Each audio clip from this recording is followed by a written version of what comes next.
16 श्राद्ध में ऐसा नहीं है कि कोई पुण्य का कार्य नहीं करना चाहिए, या ये मत करो, या फ्रिज मत लाओ, या नया मकान मत लाओ, या प्रॉपर्टी का सौदा मत करो, या ये मत करो, वो मत करो।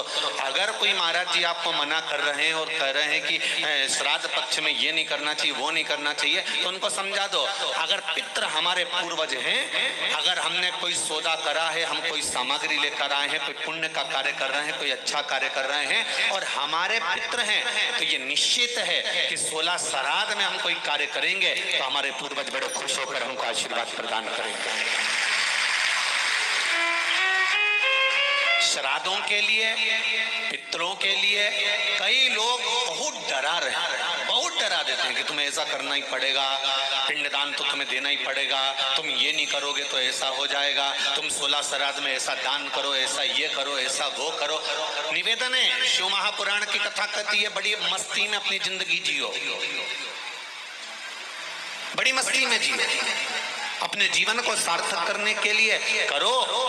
आप तर्पण करना है तर्पण करो, पिंड करना है पिंड करो, गया जी करना है गया जी करो, ब्रह्म कपाली करना है ब्रह्म कपाली करो, तुम्हारा मन पड़े जो करो। पर सबसे बड़ा आनंद यही है कि कैसे भी हम अपने, चाहे पितृ हो चाहे देवता हो, हम उनका गुणगान, उनका स्मरण हृदय चित्त से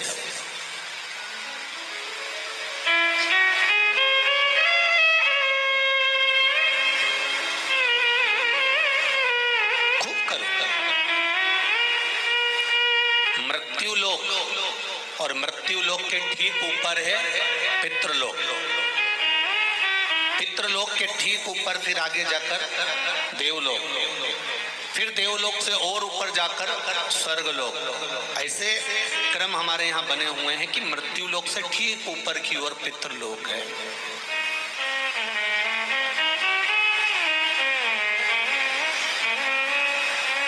स्वयं अंतरिक्षी ने राजा निमि को पितरों की महत्वता समझाई थी।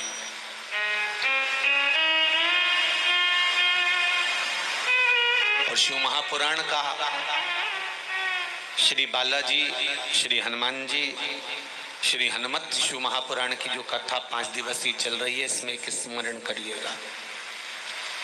आपके पास में कुछ देने के लिए नहीं है, आप किसी को कुछ नहीं दे सकते, तो श्राद्ध पक्ष में जब आप भगवान शंकर का आराधना करें तो 27 मनके की माला से अगर आप भगवान शिव का नाम जप कर रहे हैं, 27 मनके की माला से आप भगवान का भजन कर रहे हैं, 27 बार आप मुख से भगवान का नाम ले रहे हैं, 27 बार आप भगवान का स्मरण कर रहे हैं, तो ये श्राद्ध पक्ष में आपने तर्पण करा ना करा, पिंड करा ना करा, गया गए ना गए, आपने कुछ दिया ना दिया, आपने कुछ प्रदान करा ना करा, पर 27 बार भगवान शंकर का नाम या राम का नाम या कृष्ण का नाम आप अगर अपने पूर्वजों के निमित्तार्थ भी ले लेते हैं, तो शिव महापुराण की कथा कहती है कि श्राद्ध पक्ष में उन्हें गया, पिंड, तर्पण, ब्रह्म कमाली का फल मिल जाता है और उनकी मुक्ति निश्चित हो जाती है। कितनी बार जपना है?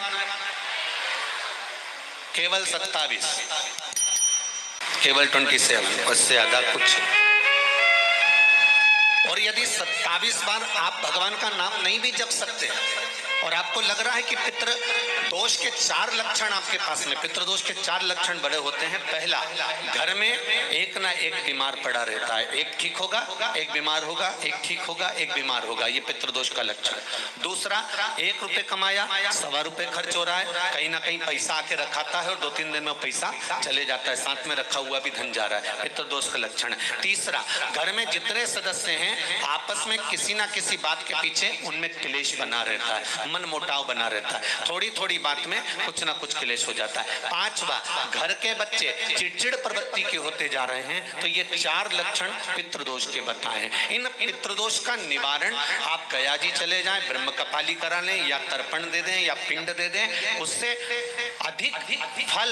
शिव महापुराण की कथा कहती है, आप शंकर भगवान के मंदिर में जब एक लोटा जल लेकर जाते हैं, शिव जी को एक लोटा जल जब समर्पित करते हैं, तो उस जल को धीरे धीरे 27 बार आप पंचाक्षर मंत्र, षडाक्षर मंत्र या श्री शिवाय नमस्तुभ्यम बोलकर अपने पूर्वजों का स्मरण कर जो 16 दिन उस एक ही कलश, बार बार 27 बार कलश नहीं भरना है। जो लोटा भरकर लेकर गए हो, कलश भरकर लेकर गए हो, उसी को 27 बार आपको केवल शिव जी पर गिराना है। जो 27 बार जल एक ही कलश का समर्पित कर देता है, उसके पूर्वजों को तुरंत मुक्ति फल प्राप्त हो जाता है। उसको फिर तर्पण आदि की जरूरत नहीं पड़ती। जल तो रोज चढ़ाते हो ना आप लोग, रोज जाते हो ना। सारी समस्या का हल एक लोटा जल। आप अगर शिव जी के मंदिर रोज जा रहे हो, शंकर जी के मंदिर रोज जा रहे हो, प्रतिदिन जल चढ़ाने जा रहे हो, तो थोड़ा सा नियम चेंज करेंगे अपन। 16 दिन अगर हम शंकर भगवान को जल चढ़ा रहे हैं, आप कहेंगे गुरुजी अभी तो हमारे 2-3 दिन निकल गए। कोई बात नहीं, जब जागे तब सवेरा। कोई जरूरी है कि वो पीछे के 2-3 दिन निकल गए तो हम कैसे नहीं। आप कल से प्रारंभ कर दो कि शिव जी के मंदिर में जब जल चढ़ाने जाओ तो जल को 27 बार धीरे धीरे कर चढ़ाना प्रारंभ करिए। 16 शरात पूरे होंगे, नवरात्रि आएगी, दीपावली आएगी, और नवरात्रि से और दिवाली के बीच में आपको खुद ये फल प्राप्त हो जाएगा कि आपने 27 बार जो जल चढ़ाया है उसका फल मिला कि नहीं मिला, आपको मिला कि नहीं मिला, घर में शांति हुई कि नहीं हुई, घर में आनंद आया कि नहीं आया, संपदा बढ़ी कि नहीं बढ़ी, वैभव आया कि नहीं आया। केवल 16 दिन पूर्ण हुए, नवरात्रे और दिवाली के बीच का समय आप अंदाजा लगाकर बैठ जाए। भोला सब दुख काटो ओ भोला सब दुख शिव शंकर जपूं तेरी माला, भोले बाबा जपूं तेरी माला, भोला सब दुख काटो तुम्हारा, भोला सब दुख काटो तुम्हारा। भगवान की शरणागति का सुख क्या होता है, भगवान की शरणागति का फल क्या होता है। महाराज, एक पक्षी सागर के तट पर, समुद्र के तट पर थोड़ी देर का सत्संग करता है, भजन करता है, कीर्तन करता है, किसी संत की शरणागति में बैठकर, तो वो सागर पार जो माता सीता लंका में बैठी है उनको देख लेता है। शिव महापुराण की कथा कहती है, जो दिल से एक क्षण की भी शिव महापुराण की कथा सुन लेता है, शिव कथा कहती है, वो महादेव का कृपा पात्र हो ही जाता है, चाहे कैसे भी श्रवण करे।